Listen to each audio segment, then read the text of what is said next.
Hey everyone, welcome. It is a beautiful Kansas day outside, and by beautiful, I mean the sun's not out and there's no wind and it's cooled off, so now I'm not sweating like a pig. So that right there, I just got done rebuilding the vacuum lines. There's a whole video I made on it. I don't know if I'll upload that one first or this one, but there will be a link to the other video in the description regardless of what I end up doing. So in that video, I went over how I rebuilt the vacuum lines using all that crap. And in this video, I'm going to go over the vacuum components and where everything's routed and what it does and all that to kind of help people out. Because when I was first getting this pickup going, the rats had chewed off all the vacuum lines in there, and I had to start from scratch. And the internet was less than helpful in telling me where stuff was relative to the various engine components. There's a sticker on the hood up there that I'll show you in a minute, and it tells you where all the vacuum hoses are routed, but I didn't know what any of those components were. I didn't know what any of those lines did, and so me trying to guess and piecemeal stuff back together, not knowing what anything does or, where it corresponds in the engine compared to the sticker, it was a pain. So after hours of research and, well, looking at the 2000 model Excursion we have with the same motor, I was able to get everything hillbillied back together using, those components. No, that's not everything, but that's most of it. And then I always had the intention of rebuilding it more properly with stuff like this. So now that that's done, we'll go over what everything is, and hopefully that ought to help someone and save them a bunch of time, because goodness knows I wasted enough time trying to figure this all out. So we'll start with a diagram. We'll start with a picture here. This is not the picture that I wanted, but it's the one I had. Excuse my poor handwriting. So this is all the stuff that is run off of vacuum power, all right? Your four-wheel drive solenoid, your four-wheel drive hubs. This is your air control stuff. It's in the cab that runs all of your blend doors, that directs your airflow to, panel and floor, defrost and floor, stuff like that. And your vacuum reservoir and all that stuff. I had a piece of paper because I took a picture of the sticker that was on the vehicle, and I printed it off, and I can't find it, and I wish I could because it's much better than this. But that's just kind of a general idea of what everything is. You can find this on the internet, and you can go from there if you want physical pictures like this. But that's the purpose of this video, so that you don't have to have stuff like that. So we're going to come over to here. Now, I should say, before I forget, a picture only covers the little plastic lines, okay? That's all it covers, is these little plastic lines. And I know this looks silly, but if you watch the video I did on the vacuum lines, it would make sense. So we're going to go over everything vacuum related on this 2001 F250 with, the V10. Let's start with the basics. I have divided, and this is just me, there are 3 systems on this truck that are run off of vacuum, and I'm going to rank them in order of importance. The first and most important vacuum systems are the one that you absolutely have to have hooked up in order for the engine to run correctly. Those are the most important ones. And all those lines are pretty much color-coded in red, and then there are also some much larger lines that are essentially fuel line. You can kind of get that stuff anywhere. That's not special. There's a whole bunch of stuff, like there's a line that runs your brake booster, there's a line that runs your evap purge solenoid, and there's one hooked up to your vapor can, and I'll explain all that in a minute. But that's the first system, most important. Second most important system, in my opinion, is the vacuum power that goes into the cab and runs all your blend doors, that directs your air where you want it.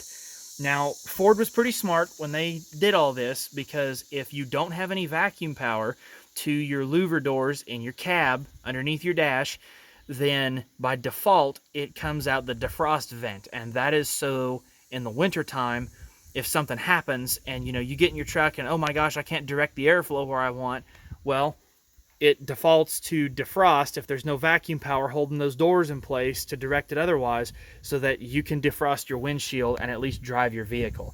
Is it ideal? Absolutely not. It's not ideal at all, but it was a pretty smart thing for them to engineer into this, because sometimes these vacuum lines can get chewed off.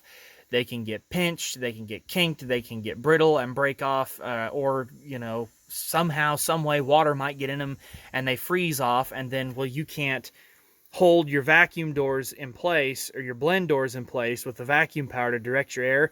So yeah, by default, it comes out the defrost vent if there's no vacuum power getting to your blend doors.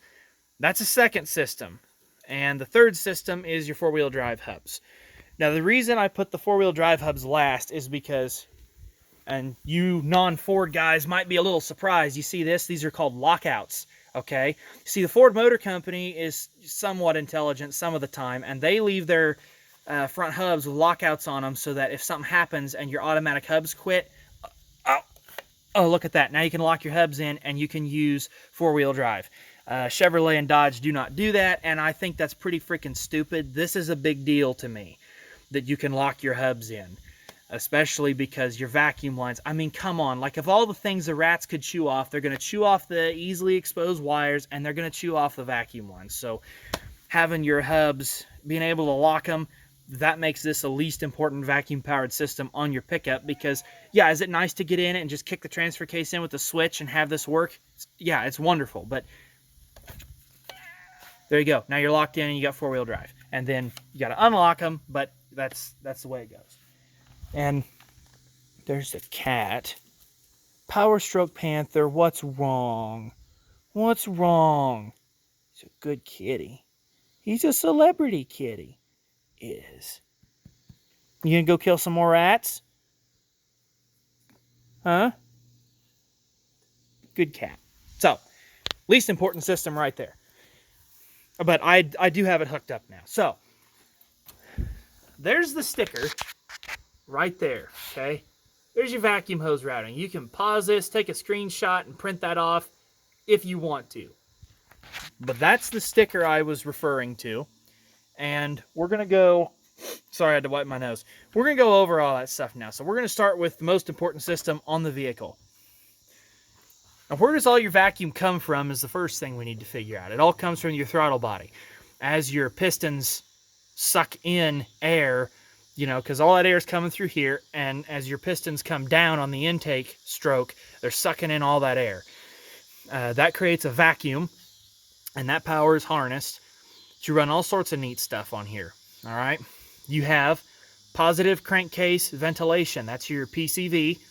Okay, that goes from your passenger side manifold, or your valve cover there, all the way up into the throttle body. Those are just crankcase vapors. They're sucked back into the air intake and they are burned.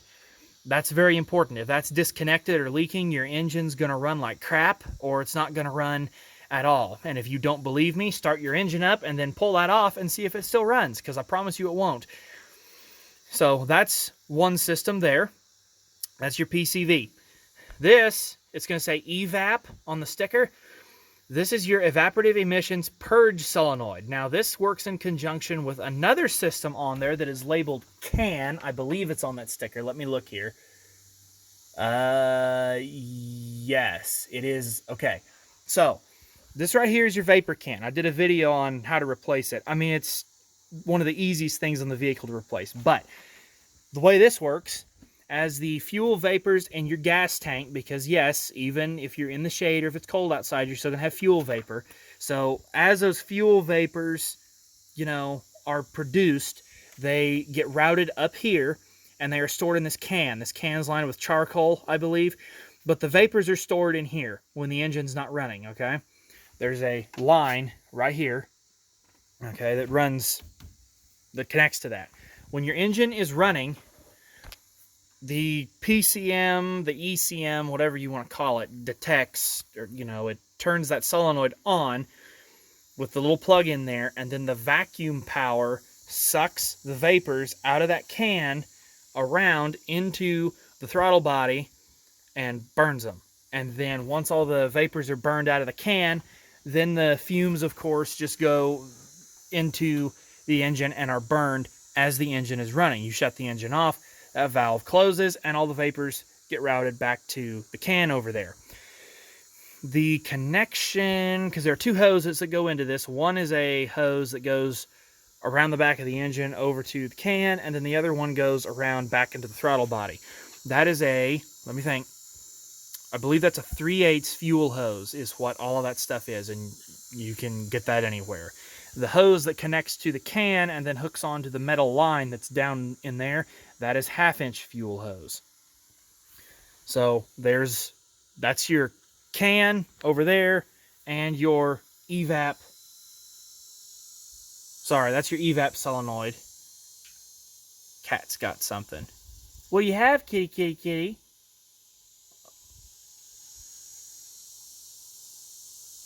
What'd you get? Panther, panther, panther. What'd you get, baby kitty? Oh, he got something. It's always fun to watch him catch stuff. Sorry, got distracted. I digress. Back to the point. That's your evap that's listed and your can. Okay. You have a line that runs all the way over and runs your brake booster. So if your brakes suddenly get stiff, you might check that this hose is connected, because that's what makes it easy to press on your brakes, is that brake booster. And if it's not being run with the vacuum assist, it's going to be awfully hard to step on your brakes. So there's that hose as well. There was one other. Okay, so around the back of the throttle body, and it's hard to show on video here. Well, maybe not. Okay, so right there, there's a hose that comes all the way around and into here, the air intake. That is a vacuum hose. And this is also a vacuum hose. This is another positive crankcase ventilation hose, but the PCV they list on that sticker is that one over there on the passenger side. Okay, so PCV, manifold vacuum, can. There's a line that goes to the fuel tank. There's another that goes to the evap. That's a service port. Okay, and there's a line that goes, around the stuff. So there's all that's important. Those are all the big systems that you have to get, and those are all run by pretty much fuel hoses and generic hoses. There's nothing special there. You can get that stuff at pretty much any auto parts store and put it on. There is a check valve on that big hose there. You probably saw it when I had you zoomed in a minute ago, but there is a big check valve there that you have to keep an eye on and make sure that it's okay. So those are all your big hoses that are connected to your throttle body, which is the source of all your vacuum. Now there is one more hose, and it's not a hose, it's an elbow. And it's right in there, and it looks like that. Notice how all three of those lines are in there? That is a special hose. Keep calling it a hose. It's an elbow, and all three of those red lines in there are also essential to the function of your engine and the various engine components. So one hose goes back to the fuel pressure regulator. See that orange hose there plugged into that silver thing? That's your fuel pressure regulator. And that is abbreviated up here, I believe. Yeah. Right there. Fuel pressure regulator, I think control. I think. And that's about the only thing I can think it would be. Like, that piece of paper had all that stuff written down because I was getting confused reciting all this, so I might be a little off, but you get the idea. The general idea is correct. So you got one hose that does that. Okay, you got another hose that comes around, and this is not how this stuff was routed at the factory. Just so we're clear, this is me, but I do have it all routed to the correct components. So the first hose goes to your fuel pressure regulator. The second hose comes around and plugs into this right here. That hose is what activates this. I guess that's a sensor. Yeah, that'd be a sensor, and then that vacuum power is what activates this. But anyway, there's a hose that goes into there, and then the third hose comes all the way around, and it comes into your vacuum reservoir, which I also believe is abbreviated. That sticker's on the side of the engine, too, in case you didn't know. There is a reservoir listed, I think, but you can't see it on there because that's dirty. But this is your vacuum reservoir. All right, your intake. I'm standing on the passenger fender here because this is where your battery goes. This is your supply. This is where all of the vacuum comes in, and it's just kind of stored here. All right. Then it comes out over here and it splits off. It goes two ways. One way goes into the cab. There's a line.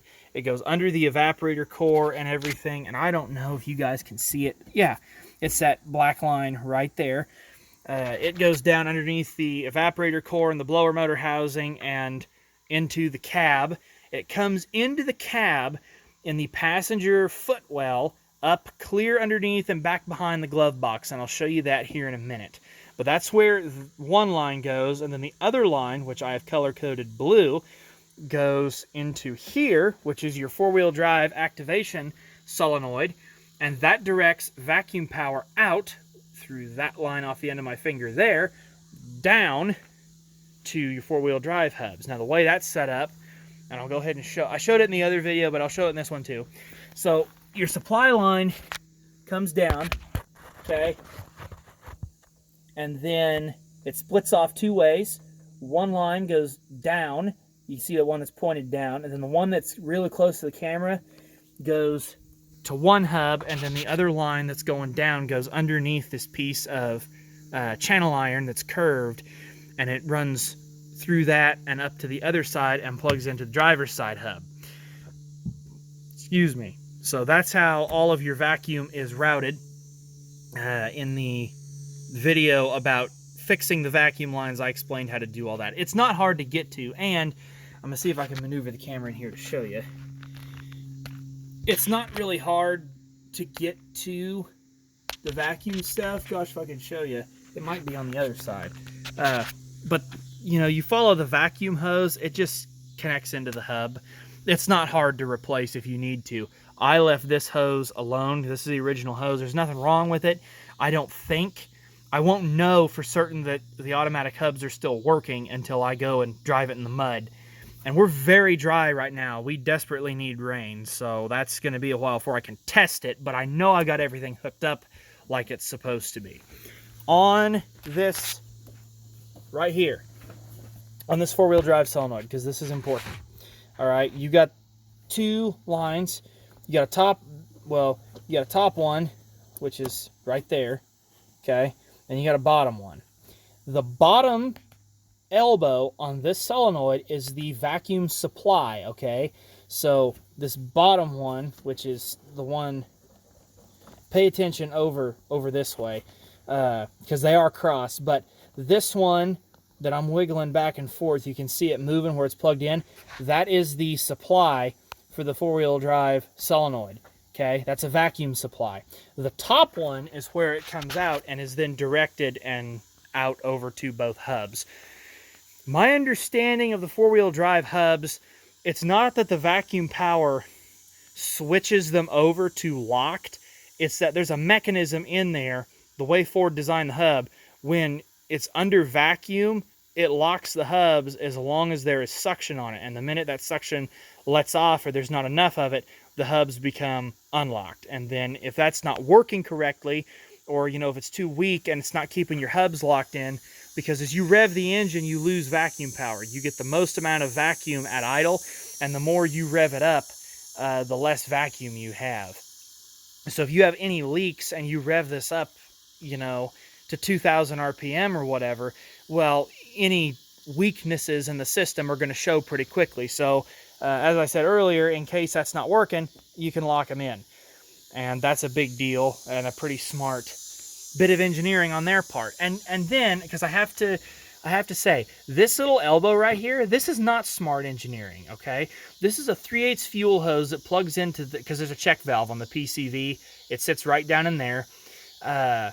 So as this is sucking in, it pulls that check up and it sucks all those vapors out and into here. So Ford, in their infinite wisdom, rather than making this one hose size, they decided, well, we'll make this 3/8, and then we'll put a little plastic elbow in, and then this special rubber elbow that then is a much larger size, not one size up, but like two sizes up, and that plugs into the throttle body. That is the true genius of the Ford Motor Company right there.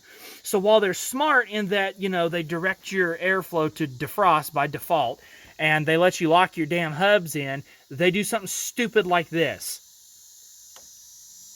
I don't know. I need to fix that. I don't know how I'm going to fix it yet. Either I'm going to do just increase to one hose and then increase to another size, or just go from 3/8 all the way up to the big size. I don't know, but that is going to have to be replaced because I don't like it, and I don't know that it's working quite like it should. But anyway, I digress. Point is, everything, you know, that's how it's routed. That's how it all works. I will show you in the cab here. We'll go into the passenger side and ignore the rat packet. All right, so my flashlight's still working. That's good. Okay, so right there, that grommet where that line's going into, that's where the supply line comes in for the cab vacuum doors and stuff. And this component right here, that line plugs into this block, and then I've got another line just to plug that off. I'm not sure what it connected to, if anything, but I've just got it circling back on itself so that I know there's not a vacuum leak there. I don't know if it will leak, but I just went ahead and plugged it off anyway. But the important thing is that grommet there is where this line comes in. Now here's something important that you need to know, all right? Because I had to find this out the hard way. When you replace that line, that grommet, the way they've got it all set up, and you can't see it down in there because it's underneath this and the fender or the wheel splash shield, whatever you want to freaking call it. That grommet, the way they've designed it, let me think how I want to explain this. The vacuum passed through it, okay? So what I mean by that is you've got the grommet, then the line comes in, and it's like it was glued or cast as one piece. It was like, you know, molded as all one piece. So your line comes in, then it passes through that grommet, and then there's another line attached to it that then comes into your cab. Rather than the line just shoving through the grommet, and the grommet just holds the line in place. No, that's not how they did it out of the factory. So what I had to do was drill it out a little bit bigger so I could shove a line through. And I should have drilled it a little bit bigger because it is awfully stiff to shove plastic lines through that damn thing. But I had to drill it out so I could shove one of these hard plastic lines through because there's no way to reattach it to that damn silicone because the rats ate it all off and stuff, and there's no way for me to remake that, and it was just kind of a stupid design thing anyway. So I just drilled it out a bit, and I did have to pop it out. You can get in with a screwdriver and just kind of pry on it and shove on it and get it out. It sucks, but you can do it. Just be careful not to shove on it too hard or you'll break it, and you don't want to do that. But get it out of there, drill it out, and then shove your hard plastic line through there, get it back in, and then you can route everything up here into the engine bay like you need, and it seals good down there. And hopefully the rats don't eat it off again. So that's the only thing I think I need to mention about that. Now, if they get under your dash, if something happens, rats, whatever, something gets under your dash and eats all those vacuum lines off, I don't know what to tell you. I can't help you there because I've never been under there. I have the diagrams. I can tell you how everything's routed. But in order to get all that fixed, you got to rip the entire dash out. I've never done that. I've had the steering wheel out. I've had that bezel out that's around the steering wheel, but I've never had the whole dash out. There is a channel. If you guys don't watch this guy, you should, because he does some really neat stuff. He doesn't do a lot of Ford stuff, but he does occasionally. Squatch 253 actually did some videos on an interior swap on a couple of these F250 Super Duties. They're a little newer than mine, but he did an interior swap, and in that he showed how to get the dash and everything out. He does a good job showing stuff and explaining stuff. Even though these videos he was in a bit more of a hurry, he did a really good job showing everything. So if you guys are interested in how to take your dash out, I'd go check out his channel. It's a pretty cool channel. Even if you're not there for the Ford stuff, it is a pretty cool channel. I've been watching him for a couple years now.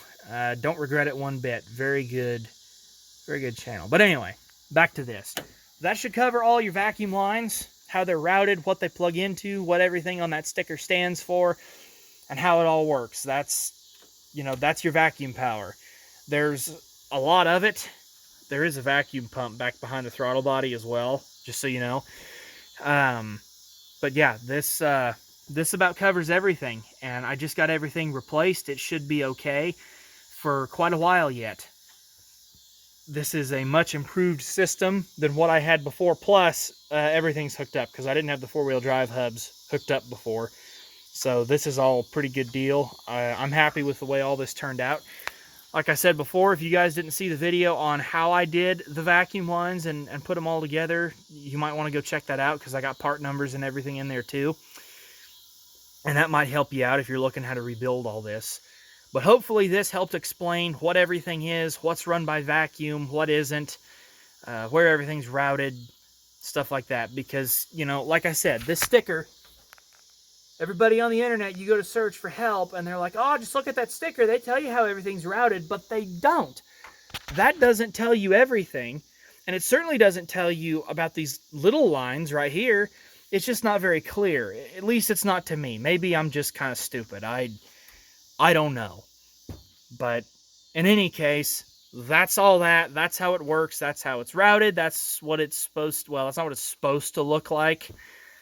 But that's where it's all supposed to connect and tie to and stuff like that. So I hope you guys find that helpful. If you have any questions, be sure to let me know, because I'd love to help you out, get your pickup fixed, your excursion, or whatever. And as I said, I don't know if it's the same on the 450 and 550 Super Duties, but on this one and the excursion and the 350, I know that they are the same. And I don't know how similar this is to the 5.4 Triton, because this is the 6.8 Triton. And I imagine for the 7.3 Power Stroke, it's completely different. But I don't have a 7.3, so I couldn't tell you how much different it is. What we have right now is that 6.4 over there, and we don't want to look at that. That's even worse than the 6.4, if you can believe it. But yeah. Oh well. I should cut this short before I start going off about subjects that are not related to what I started with. Yeah. Anyway, hope that helped you. If it did, please let me know. If it didn't, then, well, let me know, and I'll try and help you out if I can. So thank you for watching. I appreciate it. And I hope to see you in the next one, whenever that comes out. Hopefully soon, if the weather will stay cool.